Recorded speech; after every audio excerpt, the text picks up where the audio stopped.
Welcome and thank you for joining us. You're listening to the Beyond 50 radio program. I'm Daniel Davis. Today we're going to be talking about the environment.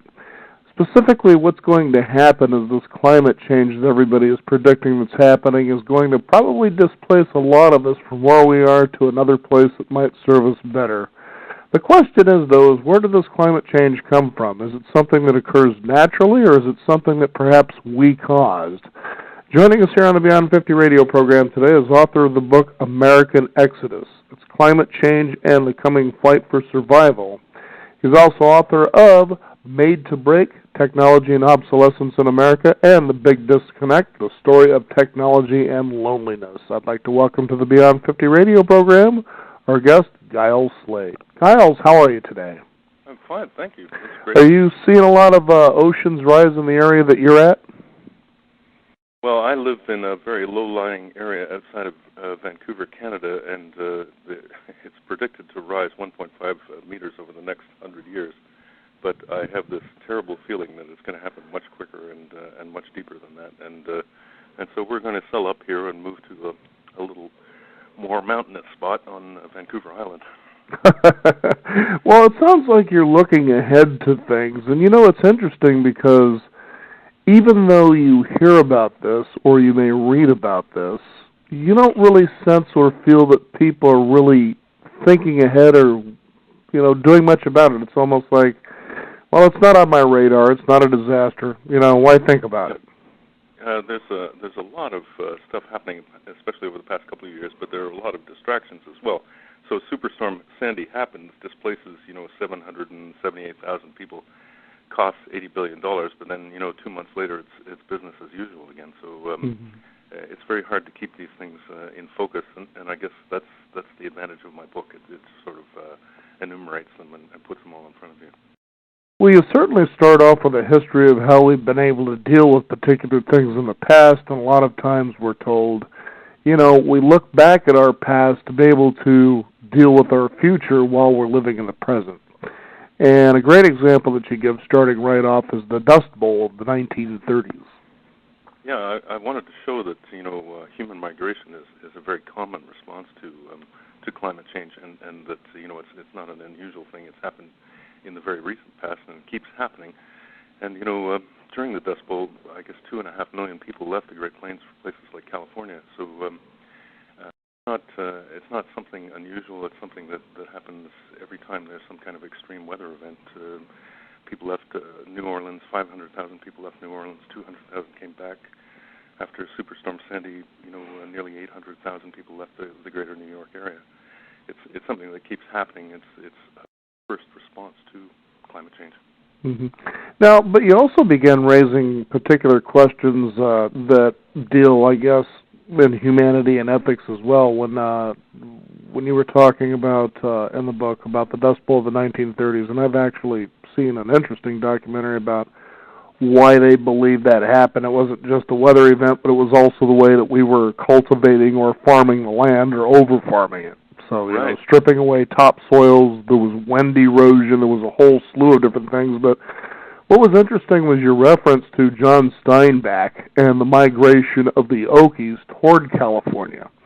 And I think what made it fascinating is it made me begin to think, this is really interesting because of the kind of, I guess, for lack of a better word, the prejudice these so-called Okies, these Americans, faced going, toward California just for a better life. And you're thinking, well, okay, in America we should have this kind of freedom that, well, if things aren't so good here, perhaps we'll move over there. It's different when we're looking at it from the perspective of the so-called illegals coming up from Mexico. But in America, to face something like that made it quite an interesting observation.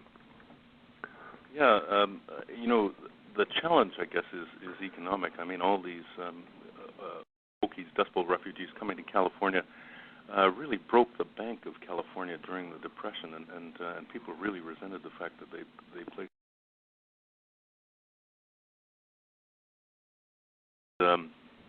And really, it changed the politics of California because of this. It was a solidly Republican state before the Dust Bowl refugees arrived. They arrived, they stayed 5 years, they became California citizens, they started voting. And, of course, they started voting for the party that had brought in, the new That's really what happens. I mean, there's resentment, like the resentment of Arizonans against the Mexican migrants. Then there's a point at which the new immigrants sort of consolidate and become Americans, or perhaps in the future Canadians, and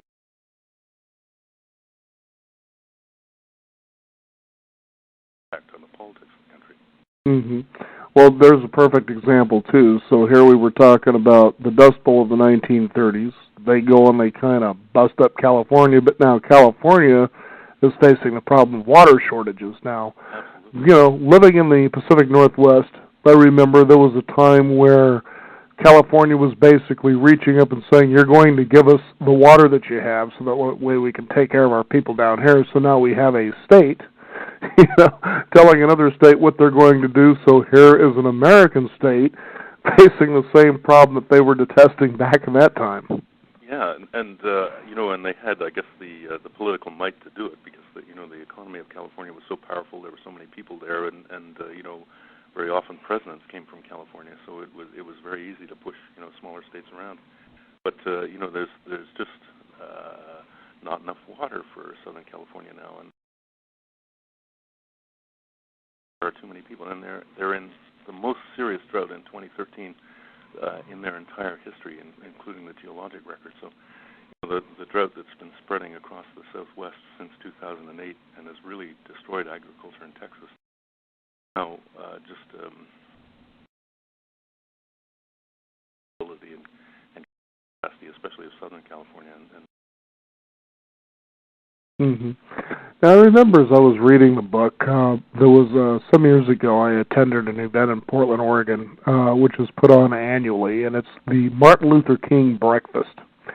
And I was really fascinated because this particular one occurred just after Katrina, and we can all remember how rough that one was in New Orleans. Yeah. And I sat there astounded and almost felt a paleness, almost a little bit of life go out of me when what it was about was emergency response, and more directly, how prepared are you when something like this occurs? Right. And as the guy went through, in his talk about this, it made me realize, my goodness, throw some socks in a bag, there's a lot more to it than that. Yeah, I guess the lack of response by we're in an dire emergency situation, and in the heart of New Orleans, it's remarkable. Well, except that's sort of what happens in these kind of emergencies. There's a tendency to play lifeboat ethics. Sort of not enough for us, but I don't know if we can afford to support you guys, even though you guys are Americans and you deserve our help.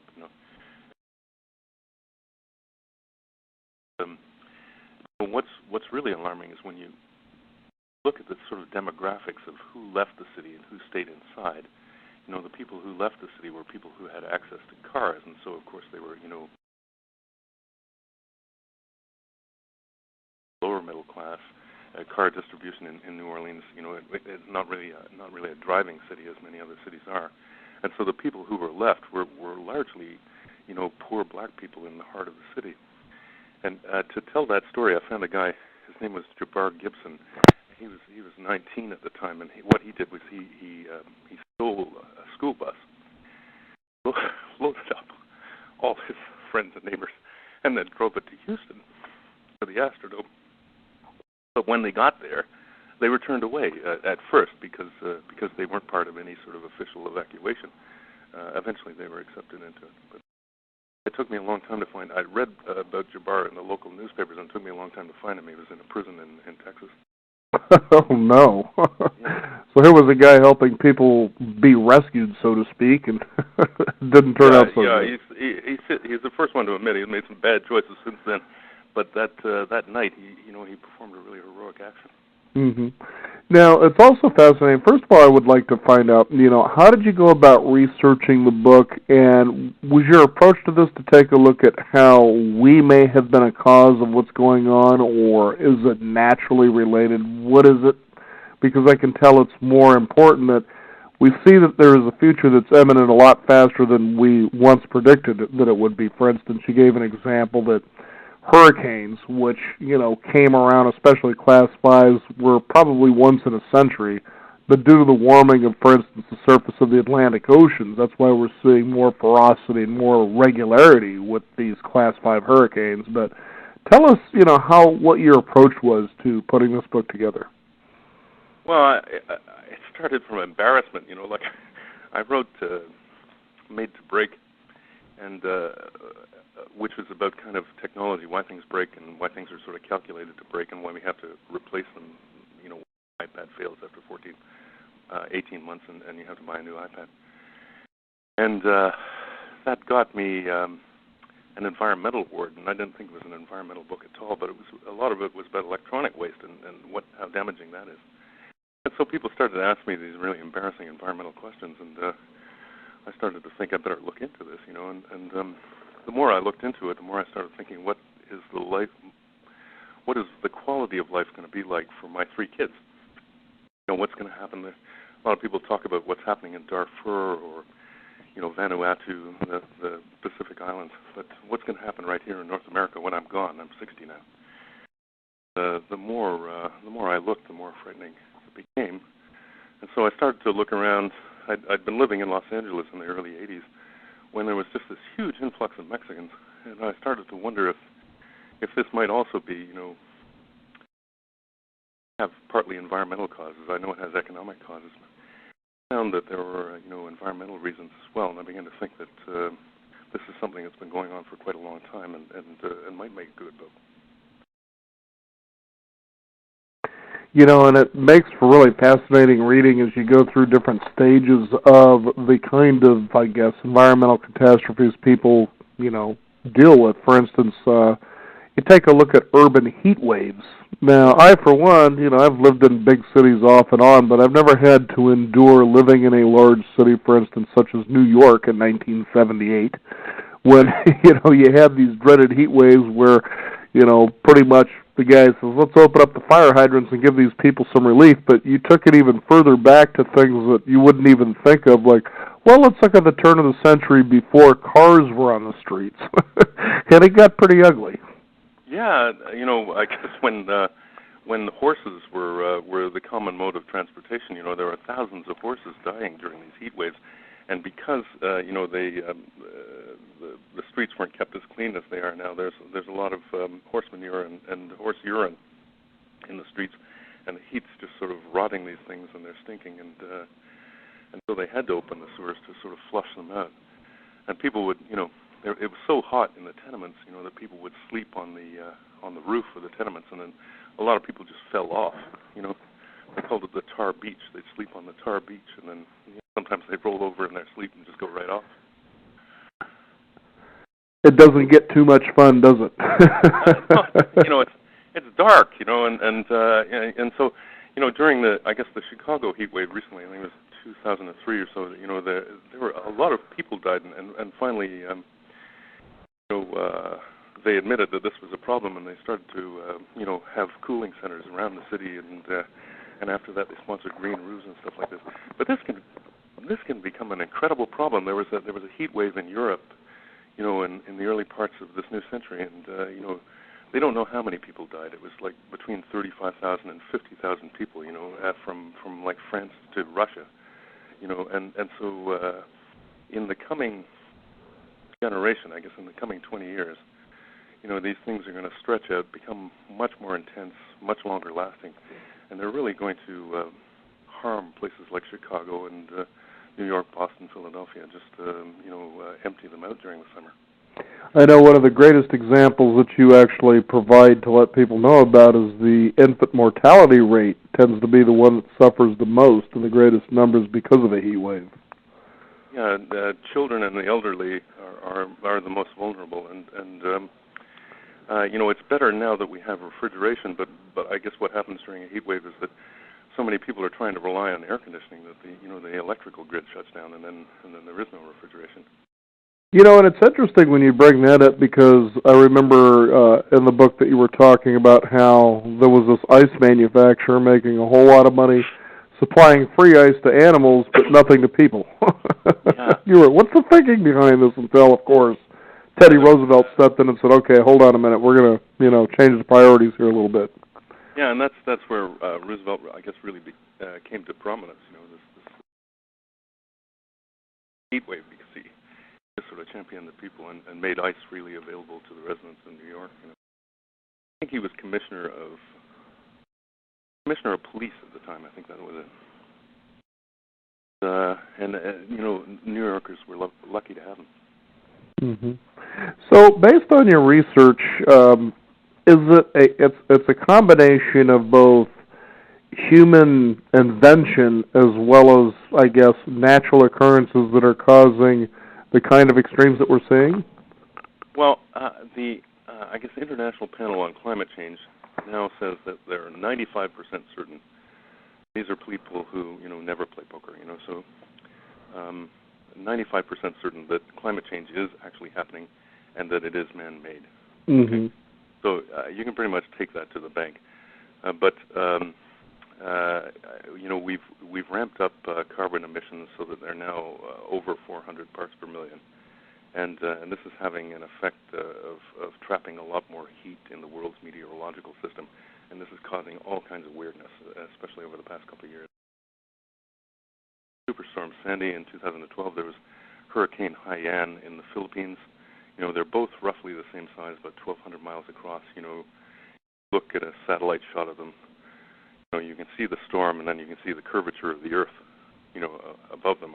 They're just massive things, and a lot of other things. Because it's hotter on the plains, there may or may not be more tornadoes. That we have may or may not be more intense, but certainly, the snowpack melts earlier, so there's a lot more spring rain and spring flooding, and a lot more flooding in the fall, like Colorado last fall. Mm-hmm. That cost $2 billion a whack, and so this is going to make a lot of places in the middle of the United States. So it's there's drought, there's sea level rise and hurricanes, and then there's riverine flooding. There's a lot of things. Mm-hmm. But really, when you take a look at also evolution on planet Earth, these things aren't so unusual, even though there's a good reason because of having them happen faster as a result of how we've imprinted ourselves on the Earth. But that, it's like, well, what's the next step? What do we do here? Well, yeah, they're just kind of speeding up, and we're getting poorer and poorer trying to accommodate them. Perhaps the next step is to remove ourselves. So the poles, rather the tropics, are sort of creeping towards the poles. So northern Mexico dried out in the 80s and made it impossible for agriculture. So the people who relied on subsistence agriculture came to the United States. Now in the Southwest,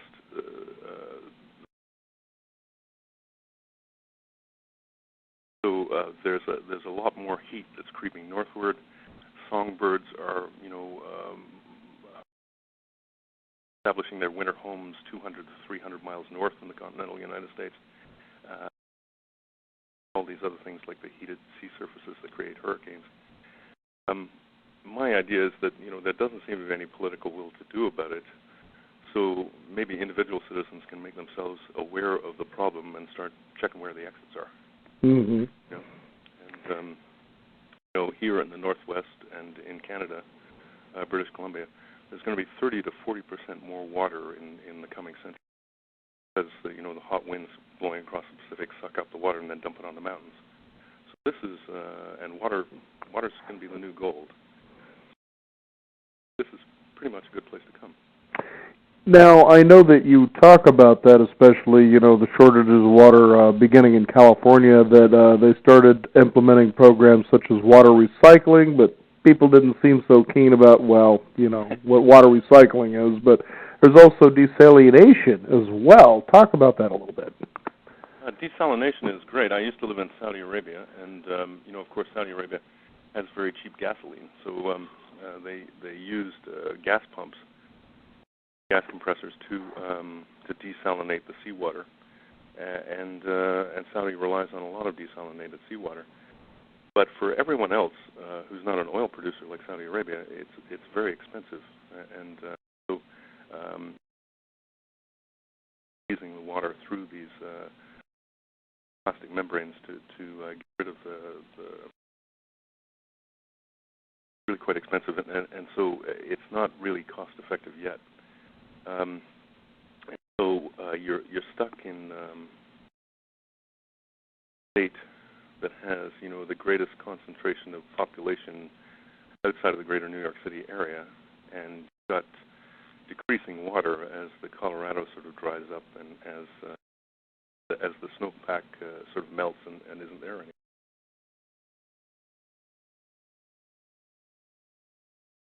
Mm-hmm. It's also fascinating to look at just because there's so much to consider, but I think the main point is in realizing this is happening. You still might have a little time, but don't be part of this mass exodus that you tend to see, once the disaster has happened already. Yeah, there are always people who jump ahead of things, and I think in the early 30s there were a lot of people from Nazi Germany who left and came to the States or to Britain or to other countries. We're seeing in Canada recently a whole lot of American immigrants. There's now 1 million American citizens in Canada out of a population of 35 million. So we're 1/10 the size of the United States, and that's a huge influx. That's bigger than at any time since the Vietnam War, when there was only 500,000. And this is going to have just a walloping great effect on our institutions, our infrastructure, everything. It makes you wonder, though, how much more can it take by the time you just finally say, there's nowhere else to go? Yeah, well, we've got, it's not a problem. We've got room. It's the second largest country in the world. But the thing is, the infrastructure is just is tiny town. We're 1/10 of the size of you, and it doesn't work very well. And Canadians are so nice; they don't need to be adopting any American attitudes.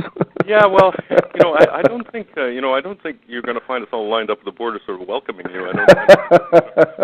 That was one of the reasons. I think we should sit down and have a conversation now about Canada and the United States about the realistic possibility of a large movement of people, and I think we should begin preparing the infrastructure for it now. That's what I think. Mm-hmm. Well, as much as that your book paints what seems to be a very gloomy picture, you also are very encouraging about how people can start deciding, what decisions am I making now that will impact my future when something like this does occur? Yeah, and so explore Canada. Pay a visit to a relative who's in university here. Start to look around. It's it's a very beautiful, very empty spot, a bit like Alaska, and it's worth taking a look at. I think exploring your possibilities, exploring your options now is probably the best thing that you can do, because the political will to do something about climate change seems. Well, we can understand the nature of why that is because the political will is only concerned with the political ability to keep itself perpetuated, I think. Yeah, I guess, that thing about the budget was really telling, how it came down to the wire to borrow more money so that the government could sustain it. Now, I understand the Inuits are putting on pretty much a class where people can learn survival as well. It's more of a climate change joke, I think. Giles, can you give out a website people can find out more about? Well, my web designer has disappeared, so I don't have this up on my site. So if you go to my page on Amazon.com, there'll be a lot more about this book and the other books. And then if you go to the New Society Publishers website, there'll be much more about the book as well. Okay. Now, I just had to ask this one question. As you were researching this, was there anything that really surprised you as you were putting this together?